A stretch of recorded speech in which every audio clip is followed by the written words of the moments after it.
I am now live. So we are going to do all this. Give me 1 second. This is a live stream after all. Carly didn't go back. I haven't even introduced you, ghost speaker right now. Oh, sorry, I don't exist yet. No. Okay, hello everybody. For my media speech today, I have decided to talk about horror games because that is what I want to talk about. We're going to talk about why horror games are scary and the difference between them because horror games are scary and how do they differentiate between each other? Like, there's obviously different categories of horror games. How does that work? This was made by yours truly, and I have a guest speaker here. Her name is Oh, Natalie Smith, the one who was already talking 2 seconds before. She was a ghost, and now her name is Natalie Smith. She's a junior at Cal State University. Say hello. hello, everybody. Thank you for introducing me, guest speaker. Continue. Guest speaker. You're the guest speaker. Go on. Okay. So, first things first, we're going to talk about immersion. Immersive gameplay mechanics and first person or over the shoulder perspectives can pull players into the game's world, making them feel like they are personally experiencing the horror. This connection between the player and the in game character intensifies the fear factor. Fear factor is very important for horror games because obviously, if it's not scary, then it can't be horror, and fear and scary go hand in hand. So when it comes to first person games, for example, Slender Man up on the screen, I know I never played this game when I was too young. When I was young, because I was too scared, and I would play it now, but I feel like the game's too old. But Slender Man is like a first POV type of game where you go around collecting pages in the wilderness. I'm not entirely sure why. I just know it's creepy because the woods look like this, as if like we're in the middle of December. It's not exactly snowy, but all the trees are dead. And then you're just running away from a guy with no face who wants to kill you. And I don't know, static goes everywhere, and that's scary. The first person POV is that you're in the first person when you're playing the game. Like you don't see the character. You go up there, you collect a page, you see a hand. It's like your hand. You go out and you collect a page on a tree or whatever.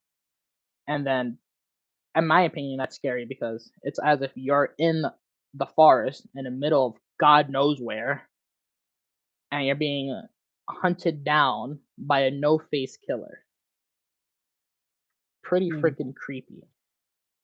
True. I mean, I also wouldn't want to be in Silent Hill being approached by a tall, darkly dressed man. There's nothing wrong with that, but I mean, yeah. Silent Hill, another classic. And then down here, this isn't any in particular game, but just imagine you're just in like in an abandoned building and you don't know where you're going or you're running away from something. And you just walk into this. Just imagine this like in the POV. Like imagine this building right now is haunted and everything is all weird and you're like, what is happening? And then you just walk into this room and you walk into the speech room we're in right now and it looks all destroyed and you just see people hanging from the ceiling. I don't know. I think some people would probably just pass out right there on the spot. But yes, that's immersion. Moving on to our next slide, we got storytelling. Now this can sometimes make or break horror games because storytelling, there's a fine line between it becoming like a thriller game or an actual horror game. Because in a when we go into the topics of like zombie games can either be really like jump scary, like ooh, there's a zombie around every corner, where is one? Or it's just guns blazing. I got mini-guns, AK-47s, and I'm shooting every zombie in sight. There's always a story of how like the zombie apocalypse started or whatever, and it's more or less the story of do I just find a bunch of guns and ammo, or am I rationing food? Am I rationing water? Am I rationing the guns? Like I can run out of bullets, and when I run out of bullets, I'm kind of screwed. Would you want to run out of bullets, Natalie? No. Why not? I mean, if I did, I think I would like to save the last bullet for myself, but that's just me. Okay. But yeah, storytelling. Engaging storytelling and well crafted narratives can draw players into the game's world and make them emotionally invested in the characters and their fates. This emotional connection can amplify the fear when characters are in peril. For example, the Backrooms isn't really a game. It's more like a creepy pasta, but I wish it was a game. But there's a bunch of story behind this, and like the number one like the main story is that you no clipped out of reality. I don't know if people don't know what no clipping is, but just imagine like if you tripped onto the floor, but like oh I know exactly. In dreams you have that falling sensation. Now imagine if that happened in real life, but when you actually fell on the floor, you fell through the floor, and now you just see this and no one's around you, no nothing. You're just stuck here and you're wandering the halls and you can go crazy. There are different floors. The first floor usually isn't dangerous. You might see like a monster, maybe. But as the progressively as the floor as you go up the floors in the back room or down, I'm not sure which one it is, things get weird and creepier and it just gets darker and it's a simple story. You fell and now you're who knows where. And that's the story. Like I'm trying to get out. This is another game, Ghostwire Tokyo. It is kind of like a thriller action, but it's a little bit of horror because of the monsters in it. This is what I was talking about. The story is like the story, in my opinion, is still very well crafted, but it's not like scary. It's not like jump scares. It's more like a thriller because you're this guy with a katana and you just go slaying monsters. I haven't actually. I have the game. I haven't played it, so I'm not gonna say a lot on it because I don't want to say something wrong. I just know that you're a guy with a sword and you go kill monsters. And to me, that seems more like a thriller than a horror, especially from the gameplay I've seen. But the characters look very scary. Like this guy. I think this guy looks cool to be honest, but yeah. I've seen scarier things in that game. So that's why this made it on here. But storytelling is very important. Like, for example, in a game coming up later, like it could be a survival thing where you're the only person left. Like your ship landed on an abandoned planet, your whole crew is dead, and you're the only one, and you have to find a way to get off the planet. Like, Wonder where I've heard that one before. oh, we will come to that when we get there, and we will get there now.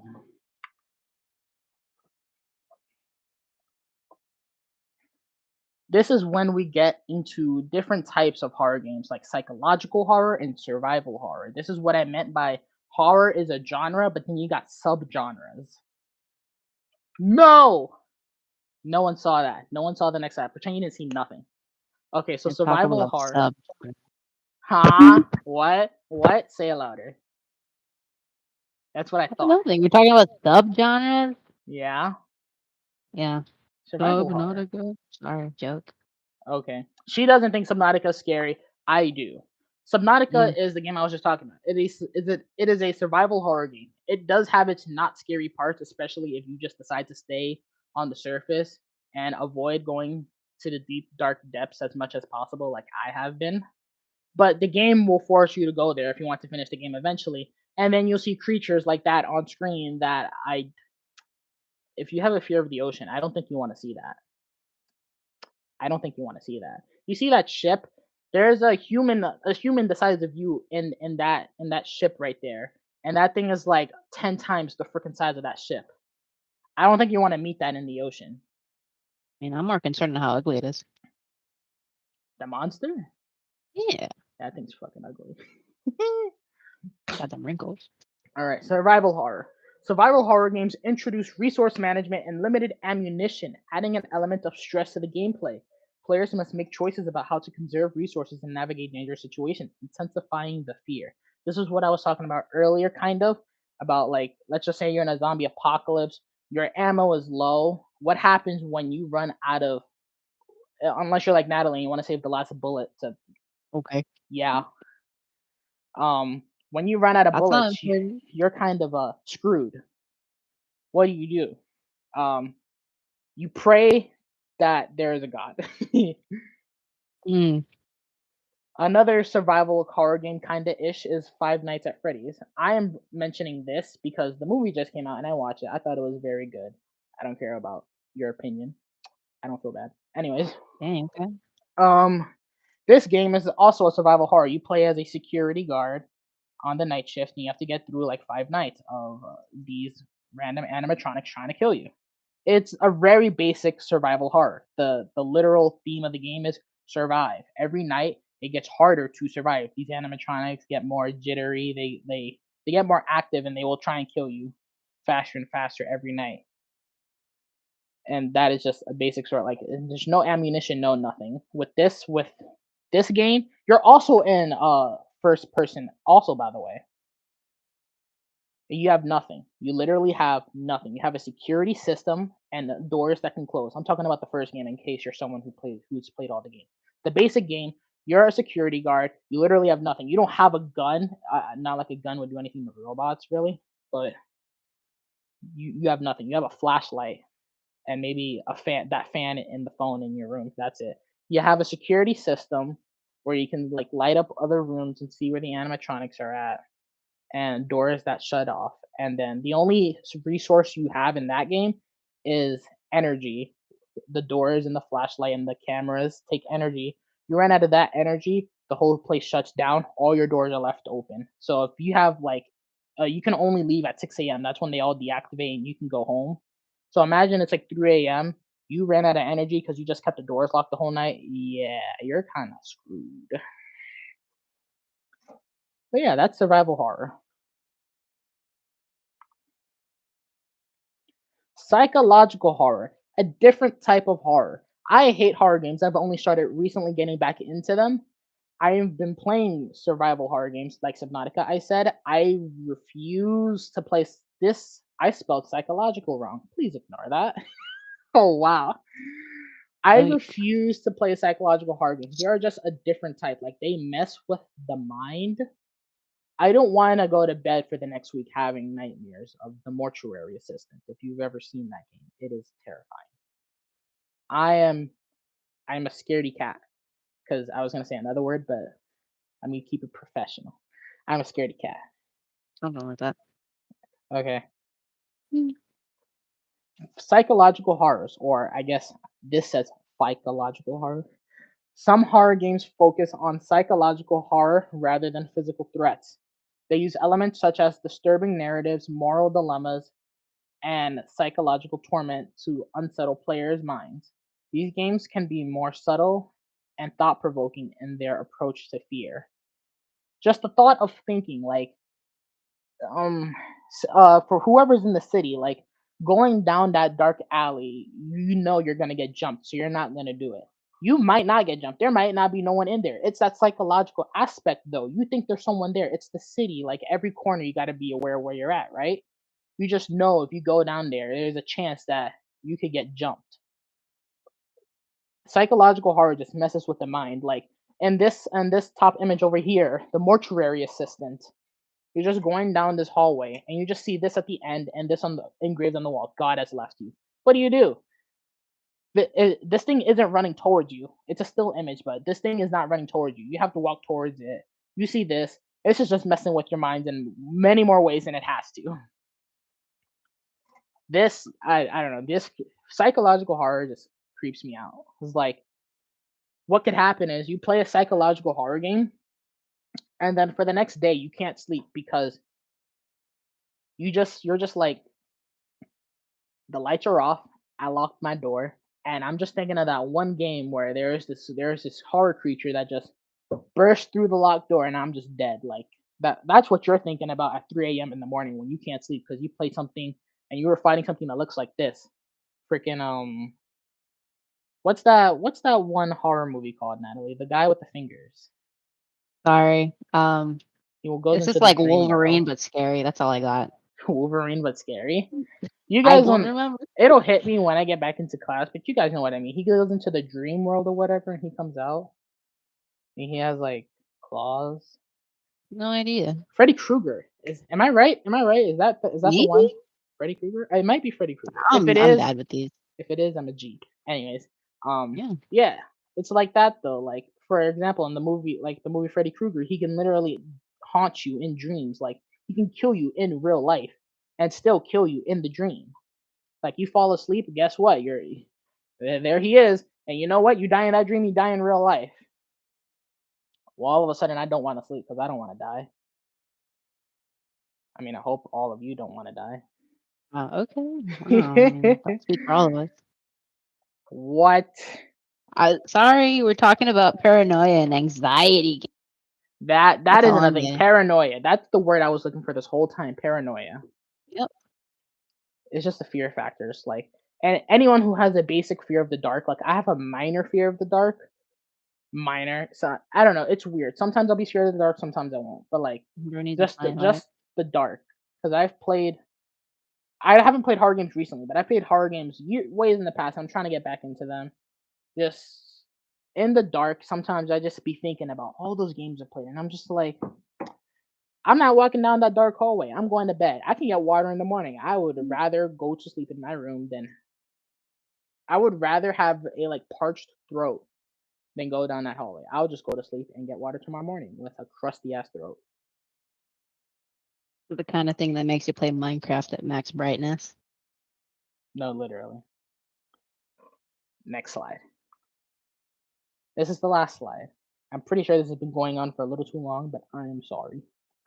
Atmosphere. Creating a haunting atmosphere is crucial in horror games. This can include dimly lit settings, eerie background music, and unsettling ambient sounds that build tension and anxiety. I am sorry, sound is everything, visuals are everything. You are stranded in the woods. Everyone knows it is bad if you don't hear nothing. This top picture right here, this guy's like in the woods. What happens when you don't hear birds? You don't even hear insects. You don't hear nothing? That's bad. I'm pretty sure there's just a general consensus in society. You're about to die. Get the hell out of there. Mm. Like a lot of the times in a lot of horror games, sound is important because you're like, what was that sound? What was that sound? And in other times, you're like, oh, why do I not hear nothing? Sometimes no sound can be more horrific than hearing something. And other times, you're just hearing the biggest scream, like the biggest scream out into the wilderness. That's also terrifying. And then back to this other game, Subnautica down here. This is going deeper into the depths. You just see this giant leviathan bone structure, these scary creatures. This whole place is just like green. It's a bone area. And all you hear is screams and everything of all the monsters around. Not to mention, I even mentioned like like in some games that have music. For example, in Subnautica, if you enter the Blood Kelp Forest, the music is just like, why? Who designed this? Whoever designed the music just has to be a psychopath. And then you have this other game, Prey. This is another kind of survival game that kind of gives you a lot of ammunition to work with, but besides the atmosphere is what makes this game kind of scary.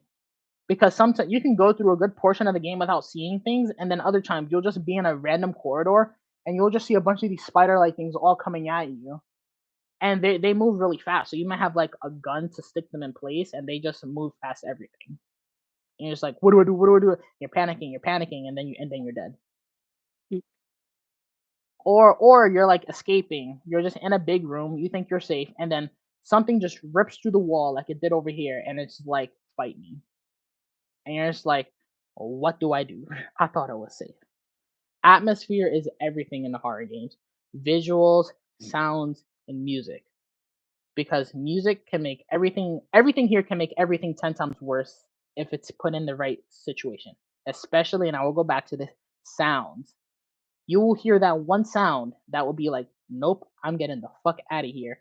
And then when you don't hear nothing, you're like, I'm dead. I'm just dead. You already know you're dead. Anything from guest speaker? Yes, comment. More so about when you're talking about Subnautica, the main thing that actually makes the atmosphere so much scarier is the contrast between the safe areas and the areas that they're trying to make scary. Yeah.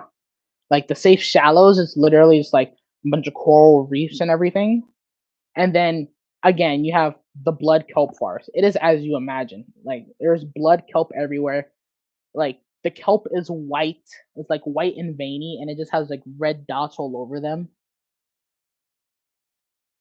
Yeah, Yeah. it doesn't look very safe.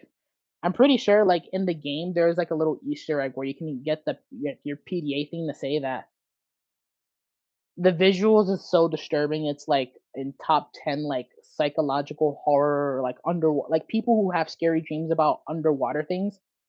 Like that particular like kind of biome is like designed after one of the top 10 underwater scary dreams. Yeah, not the best thing in the world. Anyways, thank you everybody. That is my speech. Natalie, say adieu. Thanks for listening. Goodbye. Goodbye. Where's your soundboard? Clap for me. Oh yeah, we can get the applause in. Boom. Yeah. Okay, bye everybody. Hope you enjoyed. Bye.